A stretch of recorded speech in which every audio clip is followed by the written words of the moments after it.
Welcome to తెలుగింటి కమ్మదనం channel అండి. ఇవాళ నేను మెత్తటి ఉల్లి దోశలు వేసుకుంటున్నాను. ఉల్లి దోశలు వేస్తున్నాను, చూపిస్తాను. ఇది బియ్యపిండి మినప్పిండి దోశ పిండి అనమాట. కానీ ఉల్లి దోశలకు మెత్తగా రావాలంటే ఈ మోస్తరు పలస కలుపుకోవాలి. రవ్వ దోశ ఎలా కలుపుకుంటారు అలా కలుపుకోవాలి. ఉట్టి మినప్పిండి బియ్యపిండేనండి ఇది. ఇందులో ఏం వేయాల. ఉల్లి దోశలు వేస్తాను చూడండి. ముందు కరుచుకోకుండా ఇట్లా ఉల్లిపాయ రాసుకోండి.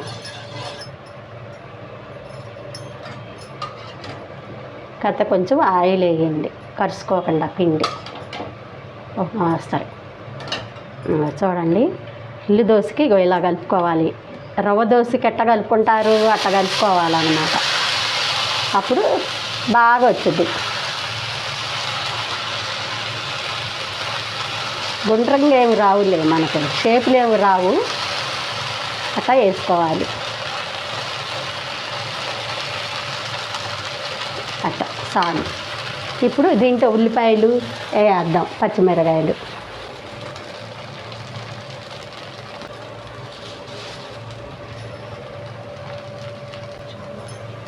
ఇప్పుడు జీలకర్ర వేసుకుందాం, 2 పలుకులు. ఇవ్వండి జీలకర్ర టేస్ట్ కోసం. నూనె ఉల్లిపాయ మీద అట్లా నూనె వేసుకుంటే ఉల్లిపాయ మగ్గిద్ది అనమాట. అసక్కి కొంచెం అట్లా. ఇప్పుడు మూత పెట్టుకుందాం. అది మెత్తటి మినప ఉల్లి దోశ వేస్తున్నాను అనమాట. ఇక సన్నగా కాలాలి. ఇది కాలినా చూపిస్తాను.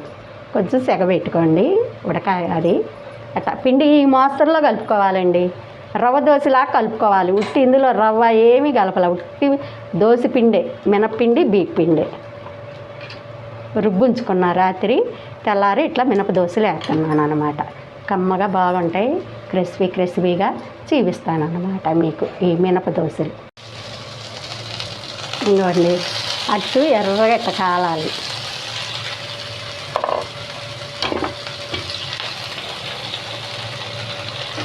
అంటే షేపు గుండ్రం ఏమి రాదనమాట, పలసగా ఉంది కదా.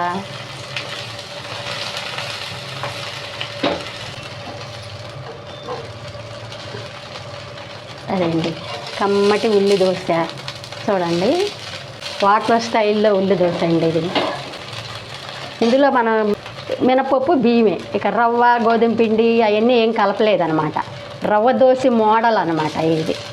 మీరు కూడా ఇట్లా క్రిస్పీగా సింపుల్గా ఇట్లా వేసుకోండి, బాగుంటుంది అసలు.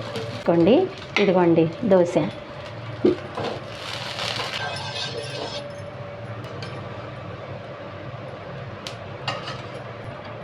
పిండి ఇట్లా కలుపుకోవాలన్నమాట. రవ్వ దోశలాగే ఇటు మినప్పిండి హెల్దీగా ఉంటుంది అన్నమాట. అది ఉల్లిపాయలు వేసుకుందాం.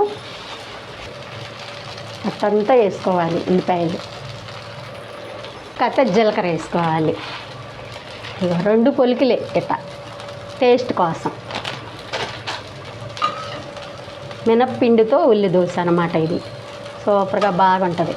రాత్రే పిండి రుబ్బి ఉంచుకోవాలి. ఇది ఇట్లా వేసుకొని ఇట్లా మూత పెట్టేసుకోవాలి. అప్పుడు చక్కగా ఆయిల్తో ఉల్లిపాయ మగ్గిద్ది అనమాట. టేస్టీగా బాగుంటాయి అన్నమాట. అదిగండి అట్టు సరే కమ్మగా ఎట్ట వస్తుందో, క్రిస్పీ అనమాట అసలు.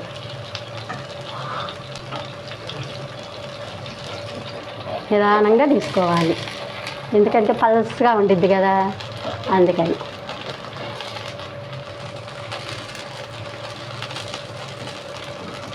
అంటే ఎన్ని రకాలు అట్లయినా వేసుకోవచ్చండి.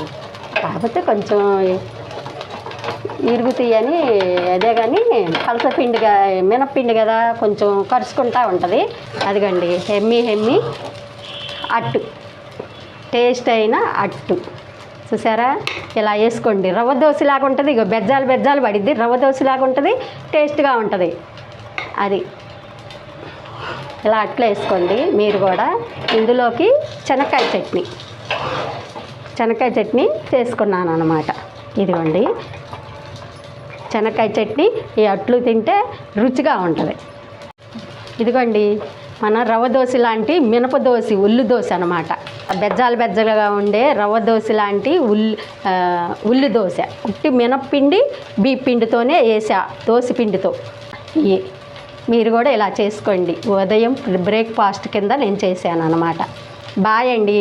రేపు ఇంకొక రెసిపీతో, మంచి రెసిపీతో మీ ముందుకు వస్తాను.